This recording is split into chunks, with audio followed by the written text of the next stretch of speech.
ആ മനുഷ്യനുണ്ടാക്കിയ ഒരു കൾച്ചർ ഉണ്ട്. അതിന്റെ മോളിൽ കയറിയിട്ടാണ് 4 വോട്ടിന് വേണ്ടി വൃത്തികെട്ട കളി കളിക്കാമെന്ന് പിണറായി വിജയനൊക്കെ വിചാരിക്കണത്. ഞങ്ങളൊക്കെ കൊക്കിൽ ശ്വാസമുണ്ടെങ്കിൽ സാധിക്കൂല പിണറായി വിജയ ഈ ഐക്യത്തെ തകർക്കാൻ, ഈ ഉമ്മത്തിനെ തകർക്കാൻ. മനസ്സിലായിക്കോ നിങ്ങള്? ഞങ്ങളൊക്കെ നിങ്ങളൊക്കെ അവിടെ കണ്ടു തുടങ്ങുമ്പോഴേക്ക് അത് തിരിച്ചറിയാനുള്ള വിവേകമൊക്കെ ഞങ്ങൾക്കുണ്ട്. നിന്റെ SFI-കാരനും നിന്റെ ഈ ഗുണ്ടാ പൊളിറ്റിക്സും ഒക്കെ ഈ രാജ്യത്തിലെ ഒരു ജനതയെ, ഒരു തലമുറയെ, ഒരു ഉമ്മത്തിനെ തകർക്കാൻ വരുമ്പോ ജാഗ്രതയായി ഞങ്ങൾ ഉണ്ടാകും. എല്ലാവരും ഞങ്ങൾ ഉണ്ടാകും. നിന്റെ കള്ളത്തരൊന്നും വിശ്വസിക്കുന്നവരല്ല ഈ നാട്ടിലെ കുട്ടികളും പുതിയ തലമുറയിലുള്ളവരും. നിങ്ങൾ ഇപ്പൊ കൊണ്ടുവന്ന ഒരൊറ്റ സ്വാശ്രയ ബില്ലില്ലേ, അത് മതി വിശദീകരിച്ചാൽ നിങ്ങൾ എത്ര ഊളകളാണ് എന്ന് ഈ ലോകത്തിന് മനസ്സിലാക്കാൻ, നിങ്ങൾക്ക് എത്രത്തോളം മുന്നോട്ട് പോകാൻ കഴിയുമെന്ന്. അതുകൊണ്ട് ഈ നാട്ടിലെ ഓഫീസ്, ഈ നാട്ടിലെ ചെറുപ്പക്കാരുടെ, കുട്ടികളുടെ, വൃദ്ധന്മാരുടെ, മനുഷ്യരുടെ, സ്ത്രീകളുടെ എല്ലാത്തിന്റെയും നാട്ടിന്റെ ഉന്നമനത്തിൽ അതിനൊരു പങ്കുണ്ടായിട്ടില്ലെങ്കിൽ പിന്നെ നിങ്ങൾ ഇതിനു വേണ്ടി അധ്വാനിച്ചതിനൊന്നും ഒരു റിസൾട്ട് ഉണ്ടാവില്ല. അന്താരാഷ്ട്ര തലത്തിൽ വലതുപക്ഷ രാഷ്ട്രീയത്തിന്റെ കടന്നുകയറ്റം സംഭവിച്ചുകൊണ്ടിരിക്കുകയുള്ള ലോകത്തിന്റെ തന്നെ ദിശ മാറ്റുന്ന പുതിയ സാങ്കേതിക വിദ്യയുടെ അമരക്കാരൻ എന്നൊക്കെ നമ്മൾ പറയുന്ന ഇലോൺ മസ്ക് ഒക്കെ തന്നെ തികഞ്ഞ വലതുപക്ഷ രാഷ്ട്രീയത്തെ മുറുകെ പിടിക്കുന്ന കാഴ്ചകൾ നമ്മെ അലോസരപ്പെടുത്തുന്നുണ്ട്. ഇന്ത്യയിലേക്ക് വരുമ്പോൾ നരേന്ദ്രമോദി അല്ലെങ്കിൽ സംഘ് പരിവാറത്തിന്റെ പ്രയാണങ്ങൾ ഇങ്ങനെ നമ്മളെ അതിശയപ്പെടുത്തും വിധം നമ്മൾ വിചാരിക്കാനാവാത്ത വണ്ണമുള്ള സംഘ് പരിവാർ തന്ത്രങ്ങൾ രാജ്യത്ത് പയറ്റിക്കൊണ്ടിരിക്കുകയും ചെയ്യുകയാണ്. കേരളത്തിൽ കുറിച്ച് വിശദീകരിച്ചു പറയേണ്ട കാര്യമില്ലാത്ത വണ്ണം നമ്മളത് അനുഭവിച്ചുകൊണ്ടും നിൽക്കുകയാണ്. ഇവിടെ ഏറ്റവും അടുത്ത് മിനഞ്ഞാന്ന് വന്നിട്ടുള്ള ഒരു രാഷ്ട്രീയ വാർത്തയുണ്ട്.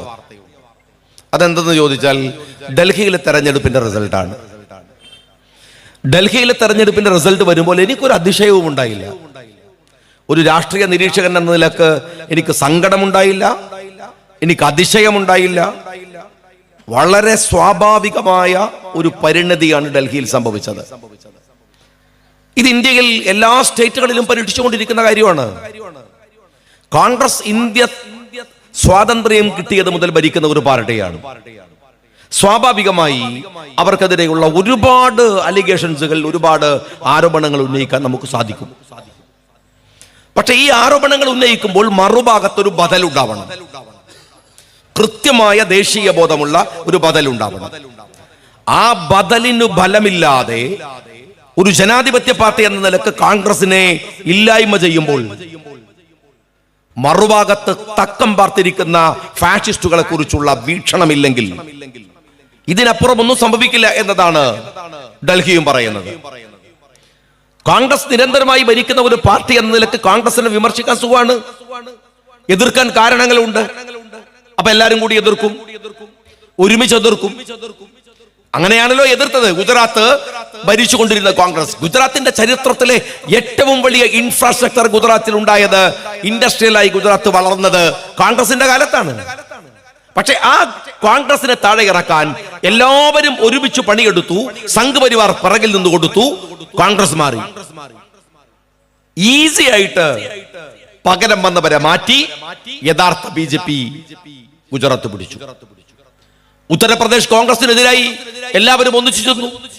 മായാവതി നിന്നു, മുലായം സിംഗ് നിന്നു, മക്കൾ നിന്നു, എല്ലാവരും ഒരുമിച്ച് നിന്ന് കോൺഗ്രസിന് നിലംപരിശാക്കി. ഈസി ആയിട്ട് ആ കക്ഷികളെ മുഴുവൻ മാറ്റി BJP എവിടെ വന്നു? ഹരിയാന വന്നു. ഷീലാ ദീക്ഷിനെ മാറ്റാൻ എല്ലാവരും ഒരുമിച്ച് നിന്നു ഡൽഹിയിൽ.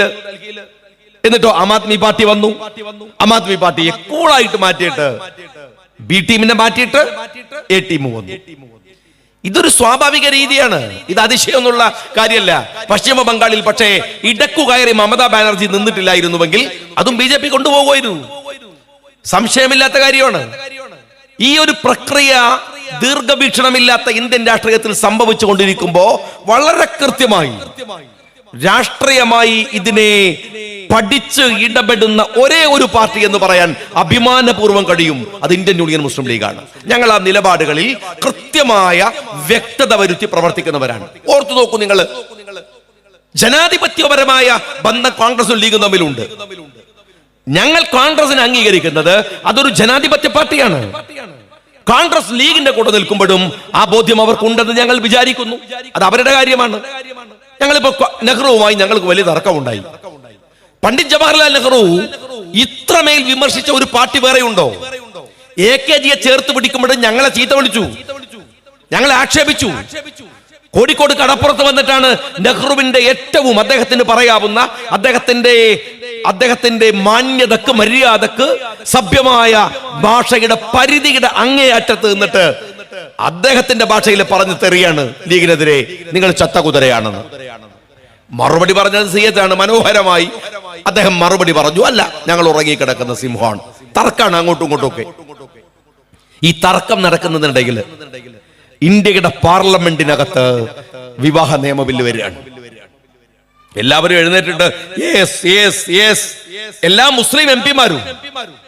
അപ്പോഴാണ് തുർക്കി തൊപ്പി വെച്ച ഒരു സാധു മനുഷ്യൻ നിഷ്കളങ്കമായ ചിരിയുമായി നടക്കുന്ന ഒരു പാർലമെന്റിന്റെ ഇടനാഴിയിലൊക്കെ ഇങ്ങനെ എല്ലാവരോടും സലാം പറഞ്ഞ് നടക്കുന്ന ഒരു പാവം മനുഷ്യൻ ഗണഗംഭീരമായ ശബ്ദത്തിൽ ഇന്ത്യയുടെ പാർലമെന്റിൽ എഴുന്നേറ്റ് നിന്ന് പറയുന്നത് നോ. എല്ലാവരും അങ്ങോട്ട് നോക്കും. ഒരു സാധു മനുഷ്യൻ. നെഹ്റുവിന് മനസ്സിലായി അത് ബി പോക്കറാണ്, ലീഗിന്റെ നേതാവാണ്. പുച്ഛിച്ചു കളയാമായിരുന്നു. ഈ സമുദ്രം പോലെ കിടക്കുന്ന പാർലമെന്റിലെ ഒരു അപശബ്ദം നെഹ്റുവിനെ അവഗണിക്കാം. പക്ഷെ നെഹ്റു ഒരു നിരീശ്വരവാദിയാണ്, പക്ഷെ ഒരു ജനാധിപത്യവാദിയാണ്. കമ്മ്യൂണിസ്റ്റുകാരെ മനസ്സിലാക്കണം, നെഹ്റു പറഞ്ഞത് ബി പോക്കറിന്റെ ശബ്ദം ഈ പാർലമെന്റിൽ ഒറ്റപ്പെട്ടതാണ്. പക്ഷെ ഇന്ത്യയിൽ അങ്ങനെയല്ല. ഇന്ത്യയിലെ മുസ്ലിങ്ങളുടെ ശബ്ദമാണ് പോക്കർ ഇവിടെ ഉയർത്തിയത്. ആ ബില്ല് പാസ്സായില്ലേ? കമ്മ്യൂണിസ്റ്റുകാരൻ ചിന്തിക്കാൻ കഴിയുമോ അങ്ങനെ ഒരു കാര്യം? ആലോചിക്കാൻ കഴിയുമോ ഈ ജനാധിപത്യ ബോധം? ഞങ്ങൾ തർക്കമുണ്ട്, പക്ഷെ ജനാധിപത്യപരമാണ്. ആ മര്യാദക്കെ ഞങ്ങൾ അങ്ങോട്ടും ഇങ്ങോട്ടൊക്കെ പറയണത്. കോൺഗ്രസ് ഇനിയും ഇന്ത്യയിൽ ഭരിക്കണമെന്ന് ഞങ്ങൾ പറയാൻ കാര്യം എന്താ? ഞങ്ങള് ഇതിലും നന്നായിട്ട് കോൺഗ്രസിന് ചീത്ത പറയാൻ ഞങ്ങൾക്ക് അവസരം കിട്ടണമെന്ന് വിചാരിച്ചിട്ടാണ്. അത് മനസ്സിലായില്ലേ? ഒരു ഫാഷിസ്റ്റ് വന്നാൽ അത് സാധ്യമല്ല. ആളെ കണ്ടാൽ ഉടുമുണ്ടിൽ മൂത്രം ഒഴിച്ചു പോകുന്ന പോലെ ഉള്ള പിണറായി വിജയനെ പോലത്തെ നേതാക്കന്മാരുണ്ടായാൽ അത് നടക്കൂല. അതിന് ജനാധിപത്യ ബോധമുള്ളവർ വരണം. അവര് അങ്ങനെ വരുന്നവരെ അംഗീകരിക്കുക എന്ന പോളിസിയുടെ പ്രശ്നമാണത്. ഞാൻ ചോദിക്കട്ടെ, നിങ്ങൾ മുസ്ലിങ്ങളെ അംഗീകരിക്കേണ്ട കാര്യമൊന്നുമില്ല. കമ്മ്യൂണിസ്റ്റ് പാർട്ടിക്കാരോട് പറയുന്നു, നിങ്ങൾ സഹായിക്കണ്ട, ഉപദ്രവിക്കാതിരിക്കോ. നിങ്ങള് രാജ്യത്തിലെ ജനാധിപത്യ ബോധത്തിന്റെ അങ്ങേ അറ്റത്ത് നിന്ന് പണ്ഡിറ്റ് ജവഹർലാൽ നെഹ്റു എടുത്ത സമീപനം പോലെ നിങ്ങൾ ഞങ്ങളെ സഹായിക്കണ്ട, ഉപദ്രവിക്കാതിരിക്കോ. ഞങ്ങളുടെ എന്തെല്ലാം സന്നിഗ്ധമായ പ്രശ്നങ്ങൾ വന്നു സഖാവേ. ശരീഅത്ത് ഒരു പ്രശ്നമല്ലേ? വിവാഹ നിയമ ബില്ലിന്റെ കാര്യം മാത്രമല്ല, അതിനുശേഷമുണ്ടായ ശരീഅത്ത് വിവാദം അതൊരു വിഷയമല്ലേ? ഞങ്ങളെ സഹായിക്കണ്ട, നിങ്ങൾ ഉപദ്രവിച്ചു. എങ്ങനെയെന്നറിയോ? കോൺഗ്രസിന്റെ മുഖ്യധാര രാഷ്ട്രീയത്തിൽ നിന്ന് ഇറങ്ങി വന്ന ആരിഫ് മുഹമ്മദ് ഖാൻ എന്ന് പറയുന്ന കേരളത്തിന്റെ മുൻ ഗവർണർ, അയാൾ കേരളത്തിൽ വന്നത് ഗവർണറായിട്ടല്ല, EM ശങ്കര നമ്പൂതിരിപ്പാടിന്റെ അതിഥിയായിട്ടാണ് ആദ്യമായി കേരളം കാണുന്നത്. അയാൾ എഴുതിയിട്ടുണ്ട്, ശരീഅത്തിന്റെ വിഷയം വരുമ്പോ കോൺഗ്രസിനെ വിട്ടിറങ്ങിയ ആരിഫ് മുഹമ്മദ് ഖാൻ കൈ കൊടുത്തത് കേരളത്തിലെ CPM ആണ്. കോഴിക്കോട് മുതലക്കുള മൈതാനിയില്. അറിയോ നിങ്ങള്? ഉപദ്രവിച്ചു നിങ്ങള്. ഞങ്ങൾ ഈ നാട്ടില് ഒരു ശക്തിയായി വിവരവും വിദ്യാഭ്യാസവുമുള്ള ഒരു തലമുറ വളർന്നു വരുമ്പോ അവർക്ക് തൊഴിൽ വേണം, ജോലി വേണം, അവർക്ക് വിദ്യാഭ്യാസം വേണം എന്ന് പറഞ്ഞ് സംവരണം ഏർപ്പാട് ചെയ്തപ്പോ നിങ്ങൾ അതിനെയും പിന്തുണച്ചില്ല. നിങ്ങൾ സാമ്പത്തിക സംവരണത്തിന്റെ പേര് പറഞ്ഞ് ആക്ഷേപിച്ചു. ഞങ്ങൾ കഷ്ടപ്പെട്ട് അധ്വാനിച്ച് ഞങ്ങളുടെ സഹോദരങ്ങളുടെ വിയർപ്പിൽ ഇവിടെ വിദ്യാഭ്യാസ സ്ഥാപനങ്ങൾ കെട്ടിപ്പടുത്ത് ഞങ്ങളെ മക്കളെ പഠിപ്പിച്ചപ്പോ അവർ കോപ്പി അടിച്ച് ജയിച്ചു വന്നവരാണ് എന്ന് നിങ്ങൾ പരിഹസിച്ചു. നിങ്ങൾ എപ്പോഴാ ഞങ്ങളെ കൂടെ നിന്നത്? ഏത് പ്രശ്നത്തിലാണ്, ഏത് വിഷമത്തിലാണ്? ഞങ്ങളെ പിറകിൽ നിന്ന് കുത്തിയവരാ നിങ്ങൾ. എന്ന് മാത്രമല്ല, പൊരുതി ജയിച്ചു വന്ന ഒരു ജനതയാണ് മലപ്പുറത്ത്. 21 തകർന്നു പടിഞ്ഞു പോയ ഒരു ജനതയെ ഞങ്ങൾ ഉയർത്തിയെഴുന്നേറ്റ് കൊണ്ടുവന്നതാണ് ഇവിടുത്തെ മാപ്പിള സമൂഹം. അങ്ങനെ എഴുന്നേറ്റ് വരുമ്പോ അവർ ഇന്ത്യ രാജ്യത്തിലെ ഏറ്റവും വലിയ ക്രിമിനലുകളാണ് എന്ന് പറയാൻ ഒരു SP-യെ വിട്ട് കള്ളക്കഥകൾ ഉണ്ടാക്കിയ പാർട്ടിയുടെ പേര് കൂടിയാണ് CPM എന്ന് പറയുന്നത്. ഞങ്ങളും നിങ്ങളും തമ്മിൽ ഒരുപാട് വ്യത്യാസമുണ്ട്. അത് രാഷ്ട്രീയമാണ്, അത് കാഴ്ചപ്പാടുകളുടെ പ്രശ്നമാണ്. ആ അഭിപ്രായ വ്യത്യാസത്തിന്റെ അടിത്തറയിൽ നിന്നുകൊണ്ടാണ് ഞങ്ങൾ പറയുന്നത്, നിങ്ങൾ ആരും അതിശയപ്പെടേണ്ട. ഡൽഹിയിൽ സമ്പത്ത് വിഭവിച്ചതിന് സമാനമായ രാഷ്ട്രീയം കേരളത്തിലും ഉണ്ടാകും. ഈ പോക്കാണ് പോകുന്നതെങ്കിൽ CPM ആസൂത്രിതമായി ഉണ്ടാക്കി വെക്കുന്ന ഒരു വെറുപ്പിന്റെ രാഷ്ട്രീയമുണ്ട്. അത് സംഘ് പരിവാർ പോലുമല്ല. ഇവിടുത്തെ CPM-നെ സന്നിവേഷിച്ചിരിക്കുന്നത് അവന്റെ നാവ്, അവന്റെ പേന, അവന്റെ ഒഫീഷ്യൽ വർക്കുകൾ നടത്തുന്നത് BJP ആണ്, സംഘ് പരിവാറാണ്. നിങ്ങൾ പരിശോധിച്ച് നോക്കിയാൽ മനസ്സിലാവും. എല്ലാ തലത്തിലും പതുക്കെ പതുക്കെ പതുക്കെ കേരളത്തിൽ കൊണ്ടുവരാൻ ശ്രമിക്കുന്നത് കോൺഗ്രസ് നേതൃത്വം കൊടുക്കുന്ന മുന്നണിയെ തകർത്ത് കളയുക. എന്നിട്ടോ ഈ പോക്ക് CPM കുറച്ചുകൂടെ പോയാൽ പ്രതിപക്ഷത്തിന്റെ ഭാഗത്തേക്ക് BJP വരും. സുന്ദരമായി ഡൽഹി പോലെ ഈ ഡമ്മിയെ മാറ്റി ഒറിജിനൽ വരും. നിങ്ങൾ വിചാരിക്കുന്നുണ്ടോ സംഭവിക്കൂല? ഇതൊരു മൈനോറിറ്റി സ്റ്റേറ്റ് ആണ്. എന്നാലേ ഒന്ന് ആസാം പഠിക്ക്. എങ്ങനെ ആസാമിൽ ഇപ്പോ BJP ഭരിക്കുന്നത് എന്ന്. കേരളത്തിൽ മുസ്ലിം ലീഗിന് MLA-മാരുള്ള പോലെ അതിലുമധികം MLA അവിടെ മുസ്ലിങ്ങളായിട്ട് മുസ്ലിം പാർട്ടിക്കുണ്ടായിരുന്നു. അജ്മൽ എന്ന് പറയുന്നത് നിങ്ങൾക്കറിയാലോ. അജ്മൽ എന്ന് പറയുന്ന വ്യാപകമായി അത്ര കച്ചവടം നടത്തുന്ന വലിയ കോടീശ്വരനായ അജ്മൽ ഖാന്റെ പാർട്ടിന്റെ അവിടെ മുസ്ലിങ്ങൾ 10-25 MLA-മാരുണ്ടായിരുന്ന, എത്രയോ ഒന്നിലധികം MP-മാരുണ്ടായിരുന്ന പാർട്ടി അവിടെ അപ്പോഴും ഉണ്ട്, ഇപ്പോഴും ഉണ്ട്. എന്നിട്ടോ അവർക്കിടയിൽ ഭിന്നിപ്പുണ്ടാക്കി, മൈനോറിറ്റിയിൽ കുഴപ്പങ്ങൾ ഉണ്ടാക്കി. BJP ഭരിക്കുകയാണ് ആസാം. അസാധ്യമായ കാര്യമല്ല, ഒരുപാട് ദൂരെയാണെന്ന് നിങ്ങൾ വിചാരിക്കണ്ട. കേരളവും പതുക്കെ പതുക്കെ സഞ്ചരിച്ചു കൊണ്ടിരിക്കുന്നത് അത്തരം ഒരു അപകടകരമായ പ്രതിസന്ധിയിലേക്കാണ്. തിരിച്ചറിഞ്ഞിട്ടില്ലെങ്കിൽ രാജ്യത്തെ സംഘ് പരിവാർ പിടിമുറുക്കുമെന്നതിൽ സംശയമില്ലാത്ത കാര്യമാണ്. നിങ്ങൾ ഒരൊറ്റ കാര്യം ഓർത്തു നോക്കൂ. മൻമോഹൻ സിംഗിനെ താഴെ ഇറക്കുമ്പോ എന്ത് ന്യായമാണ് CPM-കാരൻ നിങ്ങൾ പറഞ്ഞിരുന്നത്? രാഷ്ട്രീയ മര്യാദ എന്ന് നിങ്ങൾക്കുണ്ടെങ്കിൽ, മാന്യതയുണ്ടെങ്കിൽ നിങ്ങൾ ഉത്തരം പറയേണ്ട ഒരു ലളിതമായ ചോദ്യം ഇതാണ്. മൻമോഹൻ സിംഗ് എന്ന് പറയുന്ന രാഷ്ട്രീയത്തിലെ സൂഫി വര്യൻ എന്ന് പറയാവുന്ന മനുഷ്യൻ, അതുപോലെ ഒരു മനുഷ്യൻ, നിങ്ങൾ അറിയുമോ ഇന്ത്യയില് മൻമോഹൻ സിംഗ് സാമ്പത്തിക പരിഷ്കാരം നടത്തുന്ന സമയത്ത് അദ്ദേഹം ഈ ഇന്ത്യയുടെ റുപ്പികയുടെ വില വല്ലാതെ താഴോട്ട് പോയി, ഡോളർ കയറി. മൻമോഹൻ സിംഗ് തന്റെ കയ്യിലുണ്ടായിരുന്ന കുറച്ച് ഡോളർ ഉണ്ടായിരുന്നു. അദ്ദേഹം മാർക്കറ്റിൽ പോയി ആ ഡോളർ ഇന്ത്യൻ റുപ്പിയായി മാറ്റി വന്നപ്പോൾ വന്ന വേരിയേഷൻ, ഡോളറിൽ നിന്ന് റുപ്പിയിലേക്ക് വരുമ്പോൾ ആ അദ്ദേഹത്തിന്റെ സാമ്പത്തിക നടപടി മൂലമുണ്ടായ വേരിയേഷൻ ആ അധിക പണം എടുത്തയാൾ കൊണ്ടുപോയി ട്രഷറിയിൽ ഇട്ടു. എന്താ പറഞ്ഞെന്നറിയോ? എന്റെ ഒരു തീരുമാനം കൊണ്ട് എനിക്കൊരു ഗുണമുണ്ടാവാൻ പാടില്ല, മറ്റൊരു പൗരനും അത് കിട്ടുന്നത് വരെ. അദ്ദേഹം പണ്ഡിതനൊന്നുമല്ല, മതനേതാവൊന്നുമല്ല, അയാളൊരു നല്ല മനുഷ്യനാണ്. രാഷ്ട്രീയത്തിലെ സൂഫിയായി ജീവിച്ച, ഒരാരോപണവും ഏറ്റുവാങ്ങാതെ മരിച്ചുപോയപ്പോൾ ഒരു നാട് മുഴുവൻ ആ മനുഷ്യനെ കുറിച്ച് അയാളെ ഇറക്കി വിടുമ്പോ CPM-കാരാ നിങ്ങളാ ഇറക്കി വിട്ടത്, അപമാനിച്ചിറക്കി വിട്ടത്. പോകുമ്പോ പറഞ്ഞെന്താന്നറിയോ? ചരിത്രം എന്നെ കുറ്റക്കാരനല്ലെന്ന് പറയും. ആ മനുഷ്യൻ മരിച്ചു മണ്ണടിഞ്ഞ് ദിവസങ്ങൾ കഴിഞ്ഞിട്ടാണ് ഞാൻ ഇവിടെ പ്രസംഗിക്കുന്നത്. ഇതാ പറയുന്ന ഒരു സമൂഹം അയാൾ മരിച്ചിട്ടും അയാൾ ചെയ്ത നന്മകളെ കുറിച്ച് പറയുന്നുവെങ്കിൽ ആ മനുഷ്യന്റെ നന്മ അത്രമേലുണ്ടായിരുന്നു. എന്തിനാ നിങ്ങൾ അയാളെ പാരവെച്ചത്? എന്തിനാ പാരവെച്ചത്? ആ മൻമോഹൻ സിംഗിനെ നിങ്ങൾ പറഞ്ഞു ആണവ കരാർ അങ്ങ് ശരിയാക്കുകയാണ്. ആണവ കരാർ കൊണ്ടുവന്ന് രാജ്യം തകർന്നു.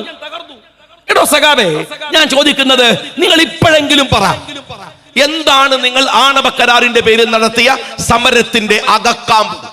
ഒന്ന് പറഞ്ഞേ. ആണവ കരാർ കൊണ്ട് കേരളത്തിനുണ്ടായ നഷ്ടം എന്താണ്? ഇന്ത്യക്കുണ്ടായ നഷ്ടം എന്താണ്? ആണവ കരാർ ഇന്ത്യയിൽ ഉണ്ടാക്കിയിട്ടുള്ള പ്രശ്നങ്ങൾ എന്താണ്? ബുദ്ധിമുട്ടുകൾ എന്താണ്? ഒന്ന് പറഞ്ഞേ. ഒന്ന് പറഞ്ഞു തരാൻ പറ്റുമോ നിങ്ങൾക്ക്? ഒരു വാക്കൊരു സഖാവ് പ്രസംഗിക്കൂലപ്പോ. കാരണം ഇവിടുത്തെ ഇലക്ട്രിസിറ്റി സഫിഷ്യൻസി ഉണ്ടാക്കിയത് ഈ പറയുന്ന ആണവ കരാറാണ്, ആണവ ഇടപെടലാണ്. അതൊക്കെ പോകട്ടെ, എന്താ അതിന്റെ ഒരു ബുദ്ധിമുട്ട് രാജ്യത്തിനുണ്ടായത്? എന്തെങ്കിലും? ആ മൻമോഹൻ സിംഗ് ഇന്ത്യയിൽ നിന്ന് ഇറങ്ങി പോകുമ്പോ അയാൾക്കുള്ള പിന്തുണ പിൻവലിച്ച് നിങ്ങൾ നേരെ പോയത് എവിടേക്കാണെന്നറിയോ? ഡൽഹിയിലെ രാംലീല മൈതാനിയിലേക്കാണ്. അവിടെ ഒരു പടുകളവൻ ഉണ്ടായിരുന്നു, കുത്തിരിക്കുന്നു, ഒരു കാട്ടുകള്ളൻ, അണ്ണാ ഹസാരെ. ഇപ്പോഴും ജീവിച്ചിരിപ്പുണ്ട്. ആ അണ്ണ തൊപ്പിയും വെച്ചിട്ട് വലിയ മൊല്ല ചമിഞ്ഞ് നിന്ന ഫക്കീറിന്റെ ഭാവം നടിച്ച് ഗാന്ധി തൊപ്പിയും ധരിച്ച് നിന്ന കള്ളനാണ് അയാൾ, സംഘപരിവാരത്തിന്റെ കുടലുത്തുകാരൻ. ഇപ്പോഴും ജീവിച്ചിരിപ്പില്ലേ? രാജ്യം മുഴുവൻ അദാനിക്ക് തീരെഴുതി കൊടുക്കുമ്പോ എവിടെയാണോ നിന്റെ അണ്ണാ ഹസാരെ? എവിടെയാണ്? ആ അണ്ണാ ഹസാരയുടെ മുമ്പിൽ പോയിട്ട് ഉളുപ്പില്ലാതെ ചമ്രം പടിഞ്ഞിരുന്ന വിഡ്ഢികളുടെ പേരാണ് ഈ CPM എന്ന് പറയുന്നത്. തീരുന്നില്ല. ബാബ രാംദേവിന് വേണ്ടി കേരളത്തിന്റെ തെരുവിൽ പ്രകടനം നടത്തിയ പാർട്ടിയാണ് ഈ പിണറായി വിജയന്റെ പാർട്ടി. അറിയോ നിങ്ങള്? ബാബ രാംദേവിന് വേണ്ടി. എന്തുകൊണ്ട് ഈ പറയുന്ന ഡൽഹിയിൽ നിന്ന് ആം ആദ്മി പാർട്ടിയുടെ നേതാവ് പടിയിറങ്ങുമ്പോ സങ്കടമില്ല എന്ന് ഞാൻ പറഞ്ഞില്ലേ? അന്ന് ഈ പറയുന്ന അണ്ണാ ഹസാരയുടെ കൂടെ ഇയാളുണ്ട്, ഈ കേജ്രിവാളും ഉണ്ട്.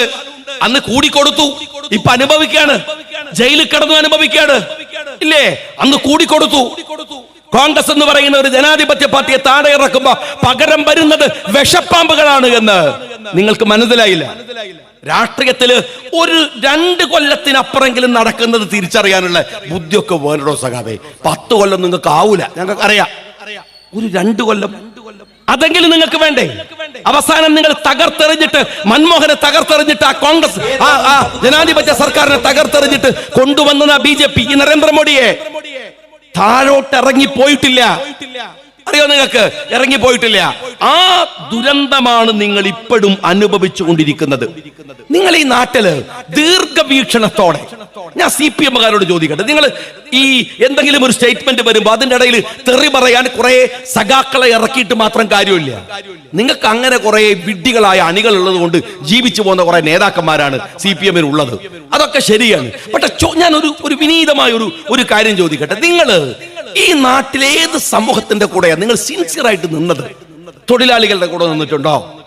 പാവപ്പെട്ടവന്റെ കൂടെ നിന്നിട്ടുണ്ടോ? കേരളത്തിൽ ഒരുപാട് സമുദായങ്ങൾ ശാക്തീകരിച്ചിട്ടില്ലേ? ഇവിടുത്തെ മുസ്ലിം സമുദായം ശാക്തീകരിച്ചു. നിങ്ങൾ എന്തെങ്കിലും കോൺട്രിബ്യൂട്ട് ചെയ്തിട്ടുണ്ടോ? എന്തെങ്കിലും? ഇല്ലല്ലോ.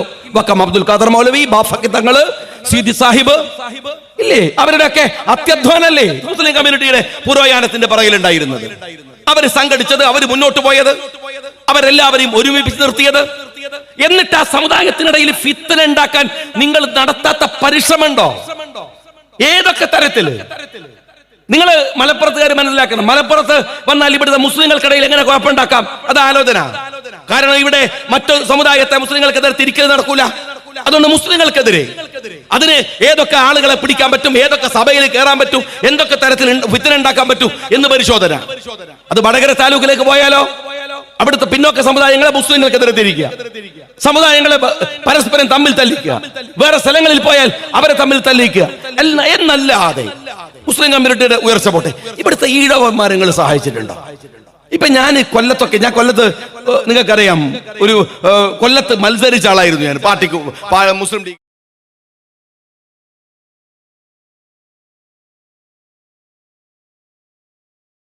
ഒരു ഗൾഫുകാരുടെ വീടൊക്കെ നമ്മൾ കാണാറില്ലേ? എന്ന കൊല്ലം നഗരത്തിൽ പോലും അമ്പുരച്ചുംബികളായ അതിമനോഹരമായ ബംഗ്ലാവുകൾ അവിടെയുള്ള ഈഴവ സമുദായത്തിനുണ്ട്. പഠിച്ച് വിദ്യാഭ്യാസമുള്ള, നല്ല ജോലിയുള്ള, നല്ല ബിസിനസ് ചെയ്യുന്ന, നല്ല വിദേശ ഇൻവെസ്റ്റ്മെന്റ് ഉള്ള നിരവധി ആളുകൾ. ആരായിരുന്നു ഈഴവന്മാര്? കഷ്ടപ്പെട്ട് അവർ മുന്നോട്ട് വന്നതാണ്. അതിനൊരൊറ്റ കാരണം ശ്രീനാരായണ ഗുരുദേവനാണ്, SNDP ആണ്. വെള്ളാപ്പള്ളിയെ പോലെയുള്ള ആളുകളൊക്കെ പിന്നീട് വന്നിട്ടുണ്ട്, അതൊക്കെ വേറെ കാര്യമാണ്. പക്ഷെ ആ സംഘടന ഈഴവന്മാർക്ക് നട്ടെല്ല് ഉണ്ടാക്കി കൊടുത്തു, ശക്തി കൊടുത്തു, അവർ വളർന്നു. എന്നാൽ CPM-കാരന്റെ കയ്യിൽപ്പെട്ട ഈഴവനോ ഇവന്റെ കൂലിത്തലുകാരനായി. നിങ്ങൾ മലബാറിലേക്ക് ഈഴവ സ്വാധീനമുള്ള പ്രദേശങ്ങളിൽ പോയി നോക്കിയാൽ നിങ്ങൾക്ക് തെക്കൻ ജില്ലകളിൽ കാണുന്ന പോലെ വിദ്യാഭ്യാസ സ്ഥാപനങ്ങൾ ഉണ്ടാവില്ല, പുരോഗതി ഉണ്ടാവില്ല, ജോലി ഉണ്ടാവില്ല. കാര്യം എന്താണ്? അവിടെ SNDP യൂണിറ്റ് ഉണ്ടാവില്ല. ഇവന്റെ CPM-ന്റെ ഏരിയ കമ്മിറ്റിയാണ്. അവൻ എന്താ പണി? അവൻ ഈ അക്രമവും കൊലപാതകവും തോന്നിയാസത്തിന് പോയി അവരെ വളർത്തുകയാണ്. കേരളത്തിലെ നായർ സമൂഹം രക്ഷപ്പെട്ടു. എങ്ങനെയാ രക്ഷപ്പെട്ടത്? മന്നത്ത് പത്മനാഭന്റെ മുന്നേറ്റാണ്. കേരളത്തിലെ ഏറ്റവും പീഡിപ്പിക്കപ്പെട്ട സമുദായങ്ങളിൽ ഒന്ന്, ജാതിയിലൊന്ന് നായർ സമൂഹമാണ്. ഏറ്റവും വിഷമിച്ച, പ്രയാസപ്പെട്ട, എന്നാൽ ആ സമൂഹത്തിന് അന്തസ്സും ആഭിജാത്യവും ഉണ്ടാക്കി കൊടുത്തത് മന്നത്ത് പത്മനാഭന്റെ പോരാട്ടമാണ്. മുസ്ലിങ്ങൾ ഇങ്ങനെ. എന്നാൽ ഈ CPM-കാരന്റെ കയ്യിൽ പെട്ടുപോയ ചെറിയ ചില വിഭാഗങ്ങളുണ്ട്. അതിലൊന്ന് കേരളത്തിലെ ആദിവാസി സമൂഹമാണ്. എന്താ അവരുടെ സ്ഥിതി എന്ന് നിങ്ങളൊന്ന് പരിശോധിച്ച് നോക്ക്. ഞാൻ വയനാട്ടുകാരനാണ്, എനിക്കറിയാം. നിങ്ങൾ ഒരുപാട് ആളുകൾ ഈ അരീക്കോടും ഈ പരിസരത്ത് പുൽപ്പറ്റയിലൊക്കെ ഉള്ള ആളുകൾ വയനാട്ടിൽ നിരന്തരം സമ്പർക്കമുള്ള ആളുകളാണ്. അവിടുത്തെ ആദിവാസി കോളനികളുടെയൊക്കെ അവസ്ഥ നിങ്ങൾക്കറിയുമോ? തെരഞ്ഞെടുപ്പിന്റെ തലേ ദിവസം വന്നിട്ട് കോളനി വളയുക, യന്ത്രങ്ങളെ പോലെ കൊണ്ടുപോയി വോട്ട് ചെയ്യിക്കുക എന്നതിനപ്പുറത്ത് അവർക്ക് വേണ്ടി എന്തെങ്കിലും ഒന്ന് CPM-കാരാ വേറെ ആരെയും നിങ്ങൾ അടുപ്പിക്കില്ല അവർക്ക് അടുത്തേക്ക്. നിങ്ങളുടെ പ്രകടനത്തിന്റെ വലിപ്പം കൂട്ടാൻ ആ പാവങ്ങളെ ഉപയോഗിക്കുന്നു എന്നല്ലാതെ രക്ഷപ്പെടുത്തിയോ അവരെ മുന്നോട്ട് പോകാനുള്ള സഹായം ചെയ്തു കൊടുത്തോ നിങ്ങൾ? ആ പാവങ്ങള് നിങ്ങൾ അറിയുമോ എന്തുമാത്രം പ്രയാസങ്ങൾ അനുഭവിക്കുന്നു? ഇപ്പൊ എന്നിട്ട് പറയാം ഇടക്കിടക്ക് ഓരോ നമ്പർ ഇറക്കും ഈ ഗവൺമെന്റ്. എന്താ കാര്യങ്ങള് കോളനി എന്ന് പറഞ്ഞുകൂടാ, ഭയങ്കരാണ്. പറയാതിരുന്നിട്ട് വല്ല കാര്യം. ആ സാധുക്കൾ എവിടെ ജീവിക്കുന്നത്? എന്നിട്ട് ആ കോളനികളിൽ ഞാനൊക്കെ പഞ്ചായത്തില് പ്രസിഡന്റും മെമ്പറൊക്കെ ആയി നിൽക്കുന്ന സമയത്ത്, അല്ലെങ്കിൽ MLA ആയിരിക്കുന്ന സമയത്ത് കോളനികളിൽ ഇടപെട്ട് ഇവരെ ഒന്ന് നന്നാക്കി എടുക്കാൻ ശ്രമിച്ച എന്താ പറയാ അറിയോ? ശാസ്ത്ര സാഹിത്യ പരീക്ഷ എന്നൊക്കെ പറയുന്ന കുറെ സാധനങ്ങളുണ്ട്. വന്നിട്ട് പറയും ഏയ് ആദിവാസികളുടെ തനിമ നഷ്ടപ്പെടുത്തിക്കൂടാ, ഓൾക്ക് മാത്രം തനിമ, ഓര് മാത്രം ഇങ്ങനെ കൂരയിൽ താമസിക്കുക, ഓലിങ്ങനെ മാത്രം ഇങ്ങനെ കോളനികളിൽ താമസിക്കുക അല്ലേ? ഇവിടെ ബാക്കിയുള്ളവർക്ക് തനിമ വേണ്ട, ഇവിടുത്തെ മാപ്പിളക്ക് തനിമ വേണ്ട. എന്റെ സഖാവേ, ഈ മലബാറിലെ മാപ്പിളയുടെ വേഷം എന്താണ്? ഞങ്ങളെ ഉമ്മമാര് ധരിച്ചത് കാച്ചി മുണ്ടാണ്. അറിയില്ല, എന്താണ് ഒരു അരഞ്ഞാണോ, കാത് നിറയെ ജിമിക്കിയും കമ്മലും, എന്താണ് ഒരു ചിറ്റിടുക എന്ന് പറയും. ഇതൊക്കെ ഇട്ടിരുന്ന ഞങ്ങൾ ഉമ്മാരുണ്ട്. ആ ഉമ്മാരങ്ങൾ കാണിച്ചു തരുമോ? കാച്ചി മുണ്ടെടുത്ത ഉമ്മ ഉണ്ടോ? അപ്പൊ എന്ത് സുന്ദരമായിട്ടാണ് നമ്മളെ സ്ത്രീകളൊക്കെ ഇപ്പൊ വേഷം ധരിക്കണത്. എന്ത് നല്ല വേഷങ്ങളാ ധരിക്കണത് ഇല്ലേ? കാച്ചി മുണ്ടില്ലല്ലോ. നമ്മളെ മാപ്പിളക്ക് ആ മറ്റേ കള്ളി മുണ്ടില്ലല്ലോ. എത്ര പ്രായമുള്ള ആളുകൾക്ക് ഒരു വാപ്പ മാത്രമാണ് അവിടെ ഒരു മുണ്ട് കള്ളി മുണ്ടിട്ടിരിക്കുന്നത്. എത്ര പേരുണ്ട്? നിങ്ങൾ പുതിയ തലമുറയിൽ ഇങ്ങനെ ഒരാളെ കാണിക്കാൻ പറ്റുമോ? സിനിമയിൽ പോയി നോക്കണം, സിനിമയിൽ പോയി നോക്കണം. മാറി. ഈ ചട്ടയും മുണ്ടുമായിരുന്നു ഇവിടുത്തെ എന്താണ് ക്രിസ്ത്യാനികളുടെ വേഷം. ക്രിസ്ത്യാനി അമ്മമാരുടെ വേഷം കാര്യങ്ങള് ചട്ടയും മുണ്ടും. എന്നിട്ട് ഇവിടെ ഇങ്ങനെ തിരികെ വെച്ച ഒരു സാധനമൊക്കെ ഉണ്ടാവും. അത് കാണണമെങ്കിൽ സ്കൂൾ യുവജനോത്സവത്തിലെ മാർഗംകളി കാണാൻ പോണം. അല്ലാതെ ഇപ്പൊ ഒരൊറ്റ ക്രിസ്ത്യാനി ചട്ടയും മുണ്ടൊന്നും ഇടുന്നില്ല. പക്ഷെ ആദിവാസികളോ പാവങ്ങള് ഒരു ചുരിദാർ ഇട്ടിട്ട് ഒരു പണിയറ വിഭാഗത്തിൽപ്പെട്ട ഒരു പെണ്ണ് ടൗണിലേക്ക് വന്നാൽ എല്ലാവരും അതിശയത്തോടെ എന്തേ അവർക്ക് ചുരിദാർ പറ്റൂലേ? എന്തേ അവർക്ക് പുതിയ വേഷം പറ്റൂലേ? എന്തേ അവരുടെ മക്കൾക്ക് ഗൾഫ് പോയിക്കൂടെ? എന്തേ അവരുടെ മക്കൾക്ക് നല്ല ജോലി കിട്ടിക്കൂടെ? എന്തേ അവർക്ക് നല്ല വീട് വെച്ചുകൂടെ? ആ വിഭാഗം ഇപ്പോഴും നമുക്കൊക്കെ ഉത്തരവാദിത്വമുണ്ട്, നിങ്ങൾക്കും എനിക്കും ഉണ്ട്.